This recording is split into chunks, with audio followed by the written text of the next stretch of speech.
He is the father of modern physics and, in fact, of the modern natural science. He strived to find the truth more passionately than anyone else. Albert Einstein, the great physicist of the 20th century, said about Galilei, who is by right regarded as one of the founders of the new times science.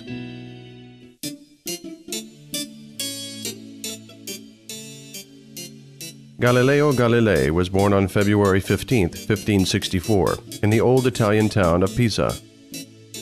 His father, an impoverished Florentine nobleman, was a man of broad education and the author of historical and musical works. He wanted Galileo to be a physician and sent him to the University of Pisa. However, Galilei was not attracted by medicine. He found more pleasure in reading Euclid's treatises in geometry and Archimedes' mechanics. After all, Galileo abandoned the university for exact sciences. The young scientist's works had been held in great esteem by the professionals who assisted him to head the Department of Mathematics in the University of Pisa, and then in the University of Padua. Later, Galilei became famous as a great scientist, an educated man, a good interlocutor, and a skillful debater. Besides, he got a glory of a writer and a musician. He was brilliant at playing string instruments and clavichord. He succeeded in drawing, painting, and writing sonnets. Although Galilei had all these talents, he spent most of his lifetime in poverty and debts. Perhaps the reason was that he had to support his sisters, demanding a proper dowry, his good-for-nothing brother, a squabble mother, and his own children, 2 daughters and a son. Galilei's wife finally married another man, having deposed their children in her husband's charge. He did not want, and he was not able to adapt himself. He often broke the rules of common sense and practical foresight, and often happened to be a victim of university intrigues. The main site of Pisa, Galilei's native town, is the famous Falling Tower. It is known not only for its inclined position, but also as a place where Galilei conducted his physical experiments, throwing balls of different weight from its top. According to Aristotle, the greatest ancient scientific authority, heavy objects should fall faster than light ones. However, Galilei's experiments proved that they reached the foot of the tower almost simultaneously. The laws of falling objects discovered by Galilei contradicted the views of Aristotle, approved by the Church and undoubted for 2 millennia. It was extremely important that Galilei used experimental data as a new kind of arguments in scientific debates. Since then, any scientific argument is considered to be proved not from authorities' agreement, may they be Aristotle or Fathers of Church. It is proved only if confirmed by the results of the scientific experiment.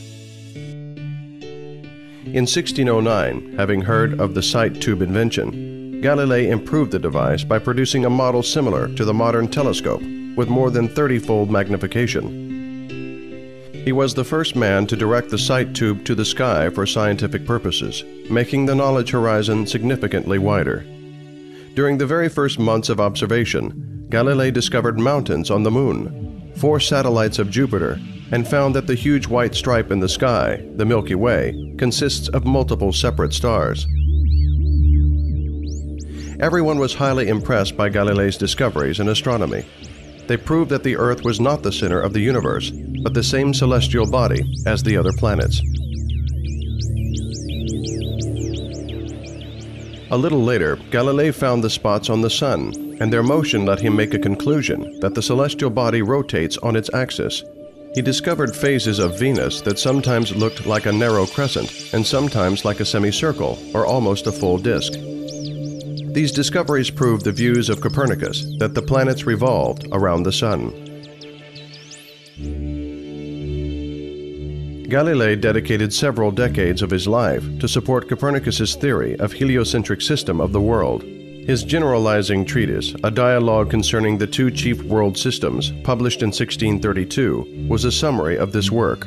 The Church put this scientific work into attention at once. Galilei was ordered to appear before the Inquisition Holy Office in Rome. The scientist was accused of propagation of heretic ideas of Copernicus's teaching.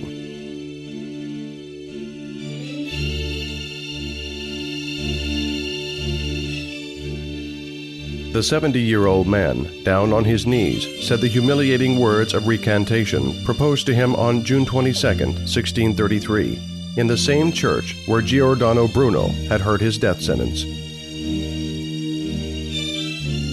After that, the scientist was prohibited from meeting his friends and consulting his students. He was put under home arrest at his country villa in Arcetri, where in 1642 he died at the age of 78. 5 years before his death, Galilei went blind. What had made the scientist recant the work of his life? Some people believe that the sick and feeble old man showed weakness and disrespect him for it. Others believe that his recantation gave Galilei the possibility to finish his last work that laid the basis for scientific mechanics. Although he formally recanted the new teaching of the world structure, Galilei indeed remained its convinced supporter. According to a legend, just after the trial, Galilei said the following, "And yet it moves." These words became the symbol of the struggle for the scientific truth.